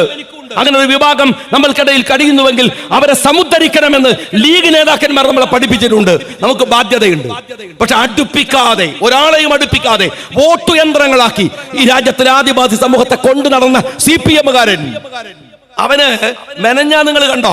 പനമരം പഞ്ചായത്തില്, എന്റെ പഞ്ചായത്തിന്റെ തൊട്ടടുത്താണ് പനമരം പഞ്ചായത്ത്. ആ പഞ്ചായത്തില് CPM-ന്റെ ഭരണം പോയി, പുതിയ ഭരണം വന്നപ്പോ UDF-ന് ഭരണം കിട്ടി, ലീഗിന് പ്രസിഡന്റ് പദം കിട്ടി. ജനറൽ വനിതയാണ് പഞ്ചായത്ത് ബോർഡ് പ്രസിഡന്റ് ആവേണ്ടത്. ഞങ്ങൾക്ക് നോക്കുമ്പോ 2-3 വനിതകളുണ്ട്. അവരിൽ ഞങ്ങൾ നോക്കിയപ്പോ ബഹുമാന്യനായ സാദിഖ് അലി ശിഹാബ് തങ്ങളുടെ അടുത്ത് പഞ്ചായത്ത് കമ്മിറ്റിയൊക്കെ പോയി ലിസ്റ്റ് കൊടുത്തപ്പോ തങ്ങൾ പറഞ്ഞു ഒരു ആദിവാസി വനിതയുണ്ട്, എഫിഷ്യന്റ് ആണ്, അവരാവട്ടെ. അവരെ പ്രസിഡന്റ് ആക്കി. ഇവിടെ പുൽപ്പറ്റ പഞ്ചായത്തിന് വിവരം അറിഞ്ഞോ? നിങ്ങളെ പഞ്ചായത്ത് ബോർഡ് പ്രസിഡന്റ് വിവരം അറിഞ്ഞോ? കാരണം ഞങ്ങളത് കെട്ടു ഓടിച്ചിട്ട് ഭയങ്കര സംഭവം എന്നൊന്നും പറഞ്ഞില്ല. ഞങ്ങൾക്കിത് സ്വാഭാവികമാണ്. ഞങ്ങൾ ജയിപ്പിച്ചെടുത്ത, കോണി ചിഹ്നത്തിൽ ജയിപ്പിച്ചെടുത്ത 2-3 വനിതകളിൽ നിന്ന് ഒരാളെ ഞങ്ങൾ തെരഞ്ഞെടുത്തു. അത് ആദിവാസിയായി. അവിടെ വന്ന് CPM-ന്റെ നേതാവ് പ്രസംഗിച്ചെന്താണെന്നറിയോ? മുസ്ലിം പെണ്ണുങ്ങളെ വഞ്ചിച്ചു ലീഗ്. അടുത്ത തെരഞ്ഞെടുപ്പിൽ വോട്ട് ചോദിച്ചു വരുമ്പോ മുസ്ലിം ലീഗിനെ പാഠം പഠിപ്പിക്കണം മുസ്ലിങ്ങളെ. എന്തൊരു തെമ്മാടിത്തരാണോ നീയൊക്കെ പറയണത്? എന്തൊരു തോന്നിവാസികളാണ് നിങ്ങളൊക്കെ. എങ്ങനെ നിന്നൊക്കെ കൈകാര്യം ചെയ്യേണ്ടത്? ഒരു ലീഗിന്റെ പഞ്ചായത്തിൽ ഒരു ആദിവാസിയെ പ്രസിഡന്റ് ആക്കിയത് നിനക്കെന്താണോ ചൊറിച്ചില്? നീയോ ചെയ്യണില്ല. ഞങ്ങൾക്ക് ഈ ജെൻഡർ പൊളിറ്റിക്സിനകത്ത്, ഈ സാമുദായിക രാഷ്ട്രീയത്തിനകത്ത്, ഈ പുതിയ സാമൂഹ്യ ക്രമത്തിനകത്ത് ഞങ്ങൾക്കൊരു വിശ്വാസ രീതിയുണ്ട്. എന്താണെന്നറിയാം സഖാബേത്? ജെൻഡർ ഇക്വാലിറ്റി അല്ല, ജെൻഡർ ജസ്റ്റിസ് ആണ്. ജെൻഡർ ഇക്വാലിറ്റി തട്ടിപ്പാണ്. ഏതായാലും തട്ടിപ്പിന്റെ ഒരു മൂർത്തഭാവം ഞാൻ പറയട്ടെ. ജെൻഡർ ഇക്വാലിറ്റി എന്താ അറിയോ നിങ്ങള്? സ്ത്രീ പുരുഷ സമത്വം എന്താണെന്നറിയോ? പിണറായി വിജയൻ പത്രസമ്മേളനം നടത്തുമ്പോ തൊട്ടടുത്ത കസേരയിൽ ശൈലജ ടീച്ചർക്ക് വിധിക്കാം. Gender equality. പിണറായി ഇടത്തിരിക്കുന്നു, ശൈലജ ടീച്ചർ വലത്തിരിക്കുന്നു. എന്നാൽ മുഖ്യമന്ത്രിയാവാൻ ആര് എന്ന ചോദ്യത്തിൽ ജെൻഡർ ഇക്വാലിറ്റി ഇല്ല. അവിടെ ആരാണ്? അവിടെ പിണറായി വിജയൻ തന്നെയാണ്. കഴിവുള്ള ശൈലജ ടീച്ചർ അല്ല. എന്നാൽ നീ മനസ്സിലാക്കിക്കോ, ഞങ്ങളുടെ കാര്യത്തിൽ അങ്ങനെയല്ല. ഞങ്ങൾ ജെൻഡർ ഈക്വാലിറ്റിയുടെ കൂടെയല്ല, ജെൻഡർ ജസ്റ്റിസ് ആണ്. അത് ഇപ്പൊ തുടങ്ങിയതല്ല. അള്ളാഹുവിന്റെ പ്രവാചകൻ സല്ലല്ലാഹു അലൈഹി വസല്ലം തങ്ങൾ 1400 കൊല്ലങ്ങൾക്കപ്പുറത്ത് ഞങ്ങള് നബിദിനത്തൊക്കെ പ്രസംഗിക്കുമ്പോ ഞങ്ങൾ പറയില്ല, പെൺകുട്ടിയാണെന്നറിഞ്ഞാൽ കുടിച്ചു മൂടിയിരുന്ന എന്നൊക്കെ പറഞ്ഞിട്ടാണ് ഞങ്ങള് ആ ഖുറൈശി കാലത്തെ അന്നത്തെ പ്രവാചകന്റെ ജനിച്ചു വീണ മക്കയെ കുറിച്ച് ഞങ്ങൾ വിശേഷിപ്പിക്കാറ്. അങ്ങനെയാണ് പെൺകുട്ടികളെ കുഴിച്ചു മൂടുന്ന. സഖാവ, തനിക്കറിയോ ആ പെൺകുട്ടികളെ കുഴിച്ചു മൂടുന്ന പ്രാകൃതമായ അറബ് ലോകത്ത് ഖദീജ റളിയല്ലാഹു അൻഹ ഒരു ബിസിനസ്സുകാരിയായിരുന്നു. അബ്ദുൽ മുത്തലിബിനെ പോലെയുള്ള പ്രാമാണികരായ ആളുകൾക്കിടയിൽ ഒരു പെണ്ണ്, ഒരു വനിത വ്യവസായിയാണ് എന്ന് മാത്രമല്ല, ആ സ്ത്രീയുടെ കീഴിൽ അള്ളാഹുവിന്റെ പ്രവാചകനെ പണിയെടുപ്പിച്ചു. അള്ളാഹു അറിയോ നിങ്ങള്? അവരുടെ കീഴില് എന്താ കാര്യം? അവിടെ ജസ്റ്റിസ്, ബിസിനസിന്റെ കാര്യത്തിൽ ഖദീജ റളിയല്ലാഹു അൻഹയാണ് മുമ്പിൽ നിൽക്കുന്നത്. പ്രവാചകൻ അത്രത്തോളം എത്തിയിട്ടില്ല. തൊഴിലാളി നിങ്ങൾ മനസ്സിലാക്കണം, ഇത് ഇസ്ലാമിന്റെ കാഴ്ചപ്പാടാണ്. പ്രവാചകനെ കൊണ്ടുപോയി അള്ളാഹുവല്ലേ തീരുമാനിക്കുന്നത് അവിടെ ജോലിക്ക്. എന്താ കാര്യം? അവിടെ വ്യവസായി ഖദീജ റളിയല്ലാഹു അൻഹയാണ്, അവർക്കാണ് മികവ്. സ്ത്രീകൾക്ക് പുരുഷനേക്കാൾ കഴിവുണ്ടോ? അത് അംഗീകരിക്കണം. വിവരമുണ്ടോ? അംഗീകരിക്കണം. വിദ്യാഭ്യാസമുണ്ടോ? അംഗീകരിക്കണം. അല്ലാണ്ട് ഇക്വാലിറ്റി എന്ന തട്ടിപ്പല്ല. ഇന്ന് വരെ കേരളത്തിലെ, ഇന്ത്യയിലെ ഒരു പാർട്ടി സെക്രട്ടറി ആയിട്ട് ഒരു പെണ്ണിനെ കൊണ്ടുവരാത്തവര്, ഒരു സ്ത്രീയെ കൊണ്ടുവരാത്തവര്, ഇന്ത്യയിലെ പല സ്റ്റേറ്റുകളിൽ അധികാരം കിട്ടിയിട്ട് ഒരു സ്ത്രീയെ മുഖ്യമന്ത്രിയാക്കാത്തവര്, ഗൗരിയമ്മ എന്ന ഒരു സ്ത്രീ മുഖ്യമന്ത്രിയാകുമോ എന്ന് കണ്ട് സവർണവാദിയായ EM ശങ്കരൻ നമ്പൂതിരിപ്പാട് മുതൽ പാര വെച്ചവര്, ശൈലജ സീറ്റിറങ്ങാനും 2ാം തവണ മുഖ്യമന്ത്രിയായി വരുമോ എന്ന് ഭയപ്പെട്ടിട്ട് പാര വെച്ചോടിച്ച് പിണറായി വിജയൻ. ഈ പാരമ്പര്യം അല്ലാതെ നിങ്ങൾക്ക് സ്ത്രീകളോട് മര്യാദ കാണിച്ച പാരമ്പര്യം ഉണ്ടോ കമ്മ്യൂണിസ്റ്റുകാരാ? എന്നിട്ടാണോ ആദിവാസികളോട് ആ ആദിവാസി സമൂഹത്തിൽ നിന്ന് ഒരു സ്ത്രീ മുസ്ലിം ലീഗ് ഭരിക്കുന്ന, UDF ഭരിക്കുന്ന ഒരു പഞ്ചായത്തിന്റെ അമരത്വത്തിയപ്പോ ചൊറിച്ചിൽ വരുന്ന നിന്റെ പാർട്ടിയുടെ വികാരം എന്താണെന്ന് ഈ നാട്ടിലെ ജനങ്ങൾക്ക് നന്നായിട്ട് മനസ്സിലാവും. നിനക്ക് അല്ലെങ്കിൽ എന്താണ് നിനക്ക് മനസ്സിലാവുക? ഞാൻ പിന്നെ ചോദിക്കാണ്. ഇന്ന് നിങ്ങളൊരു ബില്ല് കണ്ടോ? എന്താ ബില്ല്? സ്വകാര്യ സർവകലാശാലകൾ വരികയാണ്. സ്വകാര്യ സർവകലാശാല. ഇത് എത്ര ഉളുപ്പില്ലാതെയാണ് കേരളത്തിലെ വിദ്യാഭ്യാസ മന്ത്രി ബിന്ദു ഇത് പ്രഖ്യാപിക്കുന്നത് അറിയോ? 2016 സ്വകാര്യ വിദ്യാഭ്യാസ രംഗത്ത് ഒരു വലിയ വിപ്ലവം ഉണ്ടാക്കാൻ ഒരു ആഗോള വിദ്യാഭ്യാസ കോൺഫറൻസ് സംഘടിപ്പിക്കാൻ തീരുമാനിച്ചു ഉമ്മൻചാണ്ടി, അബ്ദുൾ റബ്ബ്, രണ്ടുപേർ. ആ തീരുമാനം ഉണ്ടാക്കിയപ്പോ അതിന്റെ ചുമതല നയതന്ത്ര വിദഗ്ധനായിരുന്ന TP ശ്രീനിവാസനാണ്. ആ TP ശ്രീനിവാസൻ എന്ന് പറയുന്ന ഒരു മനുഷ്യനെ, ആ മനുഷ്യന്റെ മകന്റെ പ്രായം പോലും ഇല്ലാത്ത ഒരു എണ്ണം കെട്ട SFI-കാരൻ അടിച്ച് താഴെയിടുന്നത്, ദേഹത്ത് കരിയോയിൽ ഒഴിക്കുന്നത് ഇപ്പോഴും TV ദൃശ്യങ്ങളിലുണ്ട്. അങ്ങനെയാണല്ലോ നിങ്ങൾ മക്കളെ പഠിപ്പിക്കുന്നത്, SFI-യെ പഠിപ്പിക്കുന്നത്. എന്ത് തെമ്മാടിത്തരത്തിനും പറഞ്ഞു വിടാനാണല്ലോ SFI-യുടെ മെമ്പർഷിപ്പ് കൊടുക്കുന്നത്, അല്ലേ? ആ മനുഷ്യനെ അടിച്ച് താഴെയിട്ടിട്ട് നിങ്ങൾ ഈ സ്വകാര്യ ബില്ലിനെതിരെ നിങ്ങൾ രംഗത്ത് വന്നു. നിങ്ങളൊരു പാട്ടുണ്ടല്ലോ, പുഷ്പനെ അറിയാമോ? ഇല്ലേ സഖാവേ? അത് പിന്നെ ആഫീസറൊന്നിട്, പുഷ്പനെ അറിയാമോ? ബിന്ദുനൊന്ന് കേൾപ്പിച്ചു കൊടുക്ക്, പുഷ്പനെ അറിയാമോ? ബിന്ദുവിന്റെ പുയ്യാപ്പിളല്ലേ വർഗീയ രാഘവൻ, അവനെ കേൾപ്പിച്ചു കൊടുക്ക്, പുഷ്പനെ അറിയാമോ? നിങ്ങളൊക്കെ മറന്നുപോയാലും പുഷ്പനെ ഞങ്ങൾക്ക് അറിയാം. കാരണം കേരളത്തിലെ ചെറുപ്പക്കാരായ കുട്ടികളുടെ 8.5 കൊല്ലം കൊന്നവരാണ് നിങ്ങളൊക്കെ. 8.5 കൊല്ലം അറിയോ നിങ്ങള്? 2 ബാച്ച് പുറത്തിറങ്ങേണ്ട സമയം കഴിഞ്ഞു. എന്നിട്ട് ഇപ്പൊ ബിന്ദുവിനോട് പത്രക്കാർ ചോദിച്ചപ്പോ പറയാ, മൂർത്തമായ സമയത്ത് മൂർത്തമായ തീരുമാനം. മനുഷ്യന്മാർക്ക് തിരിയാത്ത കുറെ ഡയലോഗ് ഉണ്ട്. മൂർത്തം തന്നെ ആണല്ലോ പറഞ്ഞു, മാറിപ്പോയിട്ടില്ലല്ലോ. തീരുമാനം കേട്ടിട്ട് വേറെന്തോ പ്രക്രിയയുടെ സമയത്ത് എടുത്ത തീരുമാനം പോലെ ഉണ്ട്. അതുകൊണ്ട് ചോദിച്ചാണ്, മൂർത്തം തന്നെയാണല്ലോ. എന്റെ ബിന്ദു, ഞാൻ ചോദിക്കണത്, നിങ്ങളുടെയൊക്കെ തലയില് ഒരു ചളിയെന്നൊന്നും പറഞ്ഞുകൂടാ. കേരളത്തിലെ ഒരു ഉന്നത വിദ്യാഭ്യാസ മന്ത്രിയല്ലേ, ഒരു നിങ്ങളുടെ SFI-കാരനോട് പറ, ആ TP ശ്രീനിവാസൻ ജീവിച്ചിരിപ്പുണ്ട്, ഒന്ന് മാപ്പ് പറയാൻ പറയണോ? ഒന്ന് മാപ്പ് പറയാൻ പറയും. ഒന്ന് പറയെങ്കിലും ചെയ്യാം. മനുഷ്യൻ ജീവിച്ചിരിപ്പില്ലേ? ആരെങ്കിലും വിഡ്ഢിയാക്കണത്? എന്നിട്ട് ഇന്ന് SFI-യുടെ സ്റ്റേറ്റ്മെന്റ് എന്നറിയോ? അങ്ങനെ വിടുന്ന പ്രശ്നമില്ല, വിദ്യാർത്ഥികളുമായി ചർച്ച ചെയ്യണം, വേറൊന്നുമില്ല.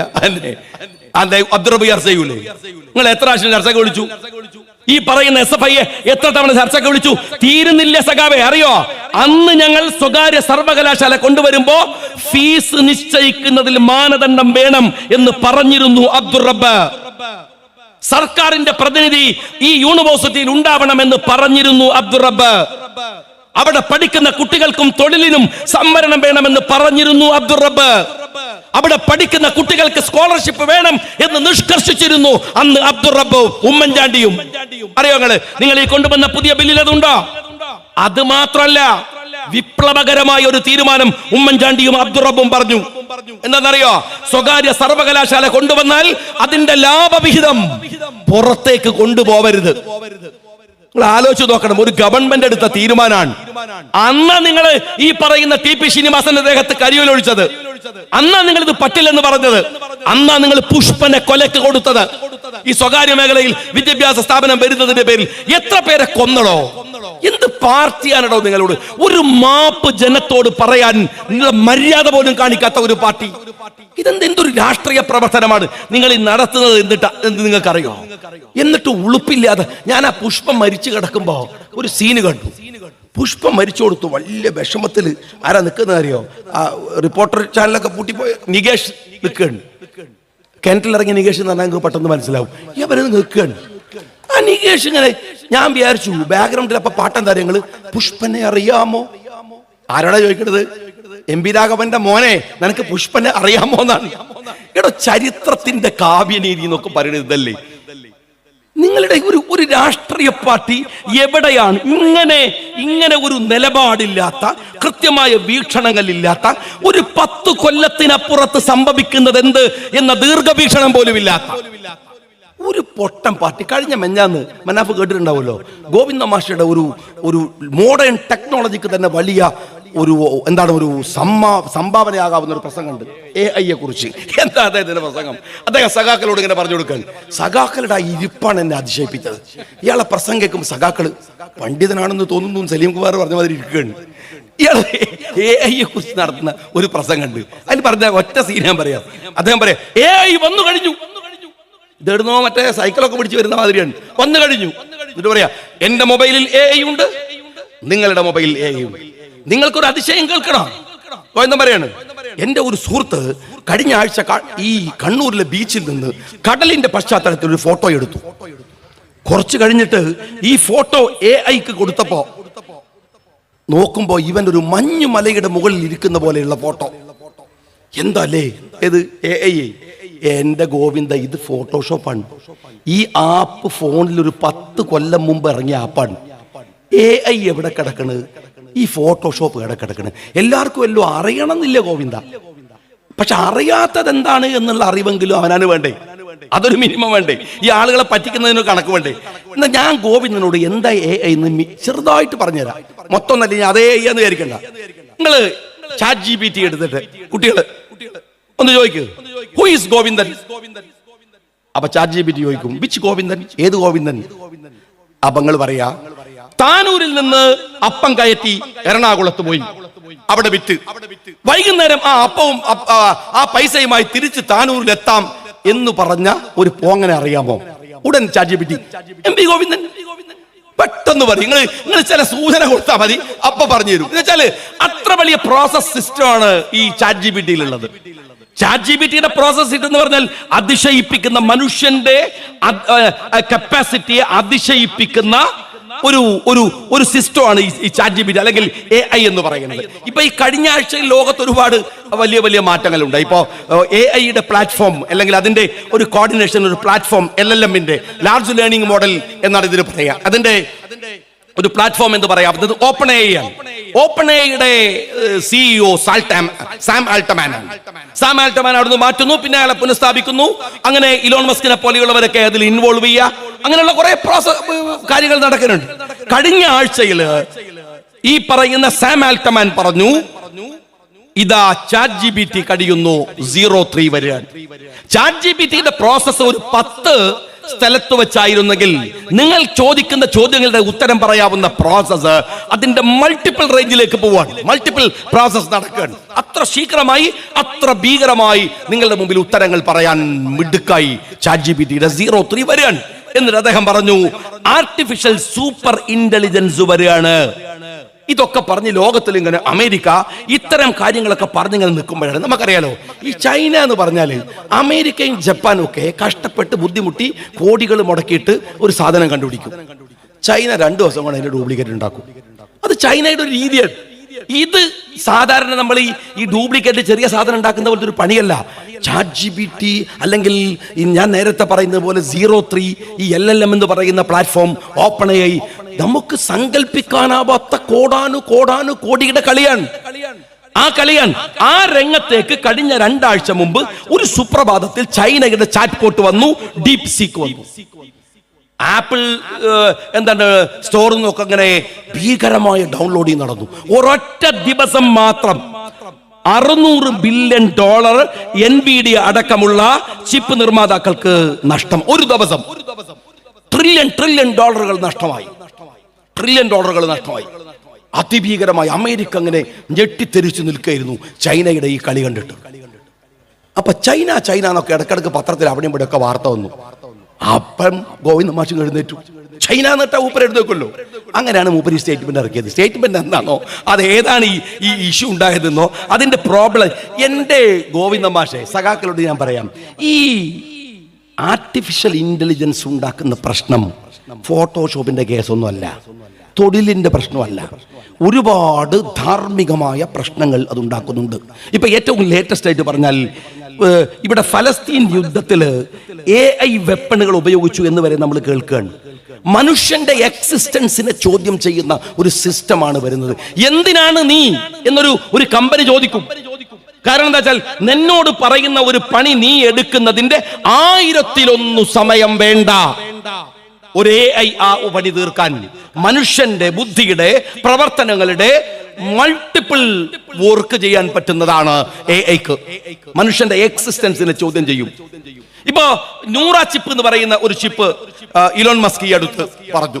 എന്ന് വെച്ചാല് എന്റെ തലച്ചോറ് കൊണ്ട് എനിക്ക് മോസ് മൂവ് ചെയ്യിക്കാൻ പറ്റും. അംഗവൈകല്യമുള്ളവർക്കൊക്കെ ഇരുന്നിട്ട് മോസ് അങ്ങോട്ട് പോട്ടെ, മോസ് ഇങ്ങോട്ട് പോട്ടെ എന്ന് വിചാരിച്ചാൽ മതി. മോസ് അങ്ങനെ അവിടെ പോയി ക്ലിക്ക് ചെയ്യും. അപ്പം പറയുന്നു. ഇപ്പൊ ഉദാഹരണത്തിന് ഇപ്പോ മനാഫിന്റെ തലയിൽ ഈ ന്യൂറ ചിപ്പ് ഘടിപ്പിച്ചു നോക്കുക. അപ്പൊ എനിക്കിപ്പോ മനസ്സിലാവും മനാഫ് എന്താ ചിന്തിക്കുന്നത്, ഈ ചെങ്ങായി ഇതെപ്പ നിർത്തിയിട്ട് വേണം എനിക്കൊന്ന് പോരെ പോകാന്നാണ് മനാഫ് വിചാരിക്കുന്നത്. അതപ്പം എനിക്ക് മനസ്സിലാവും. എന്ന് വെച്ചാൽ വേറൊരാളുടെ ചിന്തയെ എനിക്ക് അറിയാൻ കഴിയുന്ന തരത്തിലുള്ള വലിയ പ്രശ്നമാണത്. ഞാൻ വഫിയ കുട്ടികളുടെ കലോത്സവം നടക്കുമ്പോൾ എറണാകുളത്ത് ഹക്കീം ഉസ്താദിനോട് ചോദിച്ചു, ഹക്കീം ഉസ്താദേ, നിങ്ങൾ ഇപ്പോ ഈ കുട്ടികളൊക്കെ വന്നിരിക്കുന്നു, പണ്ഡിതന്മാർ അവർ വന്നിരിക്കുന്നു, അവരുടെ ഉത്തരവാദിത്തങ്ങൾ നിർവഹിച്ചു കഴിഞ്ഞു. എന്നാൽ ഇനി ആ കുട്ടികളുടെ മുമ്പിൽ ഫേസ് ചെയ്യുന്ന പ്രശ്നം എന്താ അറിയോ? ഇപ്പൊ നമ്മളിപ്പോ ഒരു ഇഫ്ല് കോളേജ് ഉണ്ടാക്കുകയാണ്. 100 കുട്ടികളെ ഹാഫിലാക്കണം, പഠിക്കണം, ബുദ്ധിമുട്ടി എത്ര മാസത്തെ പണിയുണ്ട്.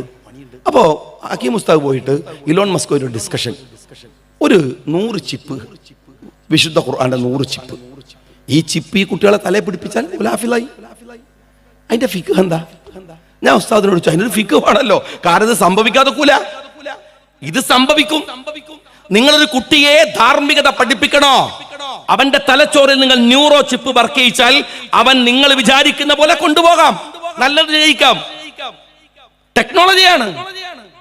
അപ്പം വന്നിട്ടാ ഈ ഗോവിന്ദ മാഷ് അന്തംകമ്പി വർത്താനം, ഫോട്ടോഷോപ്പിന്റെ വർത്താനം. ഇവിടെ ലോകത്ത് മുഴുവൻ ഇമ്മാതിരി ഡിസ്കഷനുകൾ നടന്നു കൊടുക്കുന്ന സമയത്ത് എന്റെ സഖാക്കളെ, നിങ്ങൾ ചെയ്തുകൊണ്ടിരിക്കുന്ന കാര്യത്തെക്കുറിച്ചുള്ള ഈ പൊട്ടത്തരങ്ങളെ കുറിച്ച് ഇപ്പോ നിങ്ങളുടെ പാർട്ടി സമ്മേളനം നടക്കുകയല്ലേ, ഞാൻ നിങ്ങളോട് ചോദിക്കുന്നത്, ഒരു മിനിമം മര്യാദ നിങ്ങൾ കാണിക്കണ്ടേ? നിങ്ങൾ 8.5 കൊല്ലം ഭരിക്കുകയാണ്, നിങ്ങൾ എന്താ ചെയ്തത്? ഒരു ചെറിയൊരു പ്രോഗ്രസ് റിപ്പോർട്ട്. ഇവിടെ ഇപ്പൊ ലീഗ് ഓഫീസ് വന്നു, ഒരു ചെറിയ ഓഫീസാണ്, വലിയ ഇതൊന്നല്ല. അതിന്റെ കമ്മിറ്റി ഇല്ലേ, ഓൾക്കൊരു ബുക്ക് ഉണ്ട്, അതിലൊരു കണക്കുണ്ട്. ആ സമയത്ത് വായിക്കണ്ടേ, എത്ര വന്നു എന്ന് പറയണ്ടേ? അതല്ലേ ഒരു മര്യാദ? നിങ്ങൾ 8.5 കൊല്ലം രാജ്യം ഭരിക്കല്ലേ? ഇവിടെ ഓരോ ചെയ്തെന്ന ഞങ്ങളുടെ സാധനങ്ങളുടെ വില കുറച്ചോ, വീട്ടിന്റെ നികുതി കുറച്ചോ, കറണ്ട് ബില്ല് കൂട്ടാതിരുന്നോ, കുട്ടികളുടെ സ്കൂൾ ഫീസ് കുറക്കാതിരുന്നോ, ഞങ്ങളുടെ ഹോസ്പിറ്റലിൽ കൊടുക്കുന്ന OP ടിക്കറ്റിൽ നിങ്ങൾ എത്ര തവണ കൂട്ടി? അങ്ങനെ ചോദിച്ചു വന്നാൽ ഏതിലാ ഞങ്ങൾക്ക് ഒരു ആശ്വാസം തന്നെങ്കിൽ? എന്തെങ്കിലും ഒരു കാര്യത്തിൽ ഞാൻ ചോദിക്കട്ടെ, നിങ്ങളൊരു ബസ്സുമായിട്ട് ആലിബാബി 41 കള്ളന്മാരെന്ന് പറഞ്ഞ പോലെ ഒരു പിണറായി വിജയന് 20 കള്ളന്മാരും കൂടി ഒരു യാത്ര നടത്തിയിട്ടില്ലേ ഒരു ബസ്സിൽ? അതിനെക്കുറിച്ച് നിങ്ങളെ അഭിപ്രായം എന്താ? ഞാൻ CPM ചോദിക്കും, പാർട്ടി സമ്മേളനത്തിൽ പറയണ്ടേ നമ്മൾ പോയതുകൊണ്ട് ഇന്നെന്ന സ്ഥലമൊക്കെ കണ്ടെന്നെങ്കിലും പറയണ്ടേ?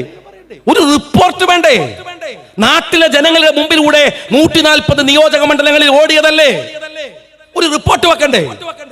AK ബാലൻ പറഞ്ഞു, നിങ്ങൾ എന്താ UDF പറയുന്നത്? എന്ത് പൊട്ടത്തരാങ്ങൾ പറയുന്നത്? ആ ബസ്സല്ലേ ബാംഗ്ലൂർ എറണാകുളം റൂട്ടിൽ ഓടിക്കൊണ്ടിരിക്കുന്നത്? അതായിരുന്നു പ്രശ്നം. ആ ബസ് ബാംഗ്ലൂർ എറണാകുളം റൂട്ടിൽ ഓടാത്ത പ്രശ്നമായിരുന്നു ഈ 21 ആൾക്കാരെയും കൂടി പോയത്. നിങ്ങൾ എന്തിനായിരുന്നു പോയത്? കക്കൂസ് അടക്കം ഫിറ്റ് ചെയ്ത്, ലിഫ്റ്റ് അടക്കം ഫിറ്റ് ചെയ്ത്. ഞങ്ങളെ പൈസ അല്ലടോ, അല്ലാതെ പിണറായി വിജയന്റെ തറവാട്ടിൽ നിന്ന് കൊണ്ടുവന്ന പൈസ ഒന്നല്ലല്ലോ, ഞങ്ങളെ പൈസ അല്ലേ? ഉത്തരം പറയണ്ടേ പാർട്ടി സമ്മേളനത്തിന്? എന്താ ഉണ്ടായത്? നിങ്ങൾ എന്താ ഈ 8 കൊല്ലം കൊണ്ട് ഇവിടെ നടത്തിയത്? ആർക്കാ ഉപകാരം ചെയ്തത്? ഏത് മേഖലയിലാണ് വികസനം ഉണ്ടായത്? അത് പറയാൻ ബാധ്യതല്ലേ? അല്ലാതെ പിണറായി വിജയൻ വന്നിട്ട് ഈ വർഗീയത പ്രസംഗിക്കല, അതല്ലെങ്കിൽ വിജയരാഘവൻ വന്നിട്ട് മുസ്ലിങ്ങളെ ചീത്ത വിളിക്കല, അതുമല്ലെങ്കിൽ ഈ പറയുന്ന മോഹനെ പോലെയുള്ളവർ തെമ്മാടിത്തരം പറയല. അല്ലല്ലോ, ജനങ്ങളോട് പറയണം എന്താ ചെയ്തത്, എന്താ ഞങ്ങൾ വിട്ടുപോയത്, ഇനി എന്താ ഞങ്ങൾ ചെയ്യാൻ പോണത്, അതല്ലേ പറയേണ്ടത്. അത് അങ്ങനെ ഒരു കാര്യം പറയാൻ ഇല്ല എന്ന് മാത്രമല്ല. ഇപ്പൊ ബജറ്റ് വന്നു, ആ ബജറ്റിനകത്ത് നിങ്ങൾ നോക്ക്, ഏത് തരത്തിലുള്ള ഇടപെടലാണ് ജനങ്ങൾക്ക് ഉപകാരപ്രദമായി നിങ്ങൾക്ക് ചെയ്യാനാവുക. ഞാൻ ഇവിടുന്ന് പറഞ്ഞാൽ മനസ്സിലായി, പിണറായി വിജയൻ എല്ലാ യോഗത്തിലും പ്രസംഗിക്കണം എന്താ കാര്യങ്ങള്? ജമാഅത്തെ ഇസ്ലാമിയുമായി കൂട്ടുകൂടരുത്, ലീഗിനോട്, ഞങ്ങളോട്. അങ്ങനെ കൂടിയാൽ അതിന്റെ അപകടങ്ങളാണ് പിണറായി വിജയൻ പറയുന്നത്. സത്യം പറഞ്ഞാല് ജമാഅത്തെ ഇസ്ലാമുമായി കൂട്ടുകൂടിയാൽ എന്തൊക്കെ കുഴപ്പമുണ്ടാവും പറയാൻ അർഹതപ്പെട്ട കേരളത്തിലെ ഏക രാഷ്ട്രീയ പാർട്ടി CPM-ഉം പിണറായി വിജയനുമാണ്. കാരണം കൂടിയോന്നല്ലേ ബുദ്ധിമുട്ടറിയുള്ളൂ. ഒരു 10 കൊല്ലം കഴിഞ്ഞാൽ പിണറായി വിജയൻ ഇതുപോലൊരു ക്ലാസ് എടുക്കണം. RSS-മായി കൂടരുത്, കൂടിയാൽ എന്ന് പറയണം. കൂടി ഞങ്ങൾക്ക് അറിയുള്ളൂ. ഇപ്പൊ അതാണല്ലോ കൂട്ട്, പുതിയ കൂട്ട് ഇപ്പൊ അതാണല്ലോ. ഒന്ന് ഒഴിവാക്കി മറ്റത്തിന് കൂടിയിരിക്കണം. ഞാൻ എന്റെ CPM-കാരോട് ചോദിക്കണേ, ഈ തോന്നിവാസം മുഴുവൻ ചെയ്യുന്നത് നിങ്ങളല്ലേ? മനുഷ്യരെ തമ്മിൽ തല്ലിക്കാൻ മുസ്ലിം കമ്മ്യൂണിറ്റികൾ എന്തെല്ലാം കുഴപ്പമുണ്ടാക്കാൻ നിങ്ങൾ നോക്കി. ഞങ്ങളുടെ വലിയ സഭകൾ, ഇവിടുത്തെ മതസമൂഹങ്ങളിൽ ഉയർന്നു നിൽക്കുന്ന സഭകൾക്കകത്ത് പോലും കുഴപ്പമുണ്ടാക്കാൻ നിങ്ങൾ ശ്രമിച്ചില്ലേ? അവിടെ പോയിട്ട് അതിന് പറ്റുന്ന ആൾക്കാരെ പിടിച്ചിട്ട് ഞങ്ങൾ അങ്ങോട്ട് ശരിയാക്കാൻ നിങ്ങൾ വിചാരിച്ചില്ലേ? മുസ്ലിം ലീഗ് രാഷ്ട്രീയ പാർട്ടിക്കകത്ത് കുഴപ്പം, ഞങ്ങൾക്ക് ലീഗിനകത്ത് കുഴപ്പമുണ്ടാക്കുന്നതിന് പുല്ലിന്റെ വിലയാണ്. അത് നേരിടാനുള്ള കപ്പാസിറ്റി ഒക്കെ ഇന്ത്യൻ യൂണിയൻ മുസ്ലിം ലീഗിനുണ്ട്, ഒരു പ്രശ്നമില്ല. പക്ഷെ ഇവിടുത്തെ ഒരു മതസമൂഹമുണ്ട്, പരസ്പരം സ്നേഹിച്ചും ഇഷ്ടപ്പെട്ടും എന്നാൽ അതിനിടയിൽ ജനാധിപത്യപരമായി തർക്കിച്ചും ഒക്കെ കഴിയുന്ന ഒരു സമൂഹമുണ്ട്. അവരെ തമ്മിൽ തല്ലിക്കണോ നിങ്ങള്? അവരെങ്ങനെ അങ്ങോട്ടും ഇങ്ങോട്ടും കുഴപ്പമുണ്ടാക്കാൻ നോക്കണോ? അത് ശരിയായ പണിയാണോ? അതാണോ ചെയ്യേണ്ടത്? ഞങ്ങൾക്കൊരു പാരമ്പര്യമുണ്ട്. ഞങ്ങളെ നേതാക്കന്മാരാരാണ്? ഞങ്ങളെ നേതാക്കന്മാർ ബാഫക്കി തങ്ങളാണ്. സഖാക്കളെ പഠിച്ചിട്ടുണ്ടോ? ബാഫക്കി തങ്ങളെ മനസ്സിലാക്കിയിട്ടുണ്ടോ? ആ വലിയ തലയിക്കെട്ടും ആ ഗാംഭീര്യവും അതങ്ങനെ കണ്ടാലൊന്നും പോരാ, ഒന്ന് പഠിച്ചു നോക്കണം. ഇവിടുത്തെ സഖാവിനൊക്കെ അദ്ദേഹത്തിൽ നിന്ന് പഠിക്കാൻ മാസങ്ങൾ പഠിച്ചാൽ തീരൂല. അദ്ദേഹത്തെ കുറിച്ചുള്ള അദ്ദേഹത്തിന്റെ രാഷ്ട്രീയ ജ്ഞാനത്തെ കുറിച്ച് 921 കലാപം തച്ചു തകർത്ത ഈ മലബാറിലെ മാപ്പിള മക്കളെ സമുദ്ധരിക്കാനുള്ള ഉത്തരവാദിത്തം ഏറ്റെടുത്ത പ്രധാനിയായിരുന്നു ബാഫക്കി തങ്ങൾ. അദ്ദേഹം ഇവിടുത്തെ എല്ലാവരെയും ഒരുമിപ്പിച്ച് നിർത്തിയിട്ടുണ്ട്, എല്ലാവരെയും. അതറിയണോ? അന്ന് എത്തിങ്ങാൻ, ഇപ്പൊ എത്തിങ്ങാൻ എന്തിനാ? ഇപ്പൊ എന്തിനാ എത്തിങ്ങാന? എത്തിയും കുട്ടി വീട്ടിലിരുന്നോട്ടെ, നമ്മൾ സഹായിച്ചോളാന്നാണ്. അന്നതല്ല, യത്തീംഖാന ഉണ്ടാക്കുക. അത്രമേൽ കുട്ടികൾ അനാഥരാണ്, അവരെ പഠിപ്പിക്കണം, അവരെ നേർവഴിക്ക് കൊണ്ടുവരണം. അങ്ങനെയാണ് PSM കോളേജിന്റെ അവിടെ എത്തിങ്ങാന, തിരൂരങ്ങാടി എത്തിങ്ങാന വരുന്നത്. പക്ഷെ കൊണ്ടുവന്ന ആരാണ്? MK ഹാജിയാണ്, മുജാഹിദാണ്. പക്ഷെ ബാഫക്കി തങ്ങൾ എന്നും അതിന്റെ ഒരു അഭ്യുദയകാംക്ഷിയാണ്. ആ സ്ഥാപനത്തിന്റെ അവിടുത്തെ പള്ളി ഉണ്ടാക്കുമ്പോ കല്ലില് കൊത്തി വെച്ചിട്ടുണ്ട് പിണറായി വിജയ ഞങ്ങളെ ബാഫക്കി തങ്ങളുടെ പേര്. അറിയോ നിങ്ങൾക്ക്? ബാഫക്കി തങ്ങൾ ഇവിടെ ഉണ്ട്. മുഹമ്മദ് ഫൈസിയുടെ സമസ്തയുടെ ചരിത്രം എന്ന് പറയുന്ന ഒരു പുസ്തകമുണ്ട്. ആ പുസ്തകത്തെ പറയുന്നുണ്ട് 953-56 ചെമ്മാട് നടക്കുന്ന സുന്നി സമ്മേളനം.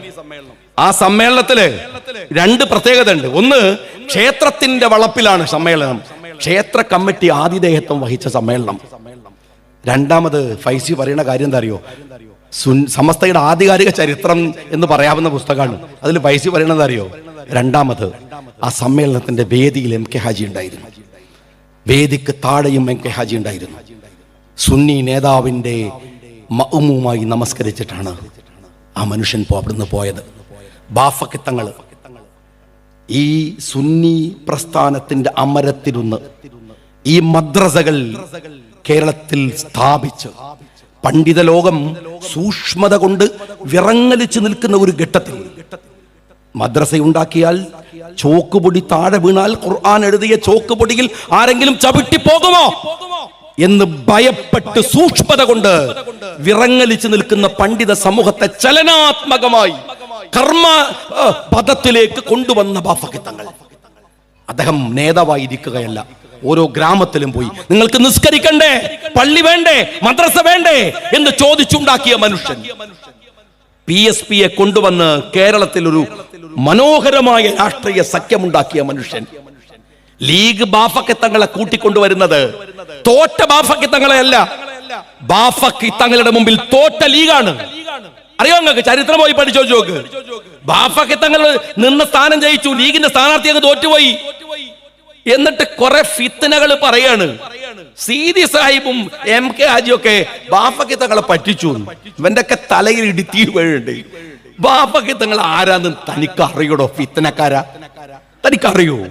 ആ മനുഷ്യൻ ഈ സമൂഹത്തിൽ ഉണ്ടാക്കിയ മക്കത്തേക്ക് പോവാണ്. അവസാനം മരുന്ന് തികയില്ല, പാത്രങ്ങൾ വണ്ടിയിൽ ബാഗിൽ സാധനങ്ങൾ എടുത്തു വെക്കുമ്പോ മോൻ ചോദിക്കാണ്, മരുന്ന് തികയൂലല്ലോ, എത്ര ഉണ്ടെന്ന് ചോദിച്ചു. ഇത്രേ ഉള്ളൂ. നാ വാങ്ങണ്ട, അത് മതിയാകും. അത് മതിയായിരുന്നു.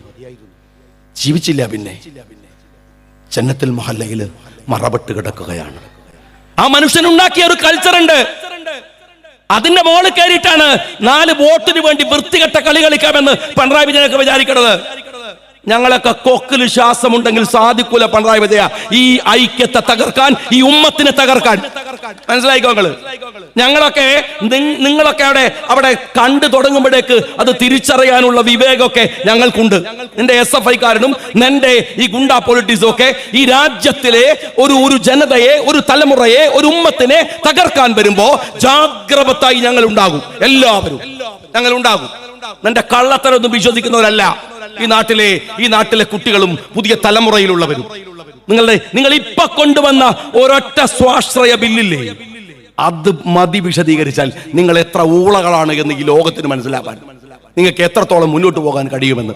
അതുകൊണ്ട് ഈ നാട്ടിലെ ഓഫീസ്, ഈ നാട്ടിലെ ചെറുപ്പക്കാരുടെ, കുട്ടികളുടെ, വൃദ്ധന്മാരുടെ, മനുഷ്യരുടെ, സ്ത്രീകളുടെ എല്ലാത്തിന്റെയും നാട്ടിന്റെ ഉന്നമനത്തിൽ അതിനൊരു പങ്കുണ്ടായിട്ടില്ലെങ്കിൽ പിന്നെ നിങ്ങൾ ഇതിനു വേണ്ടി അധ്വാനിച്ചതിനൊന്നും ഒരു റിസൾട്ട് ഉണ്ടാവില്ല. അതുണ്ടാവണം എന്ന് അഭ്യർത്ഥിച്ചുകൊണ്ട് നിർത്തുന്നു.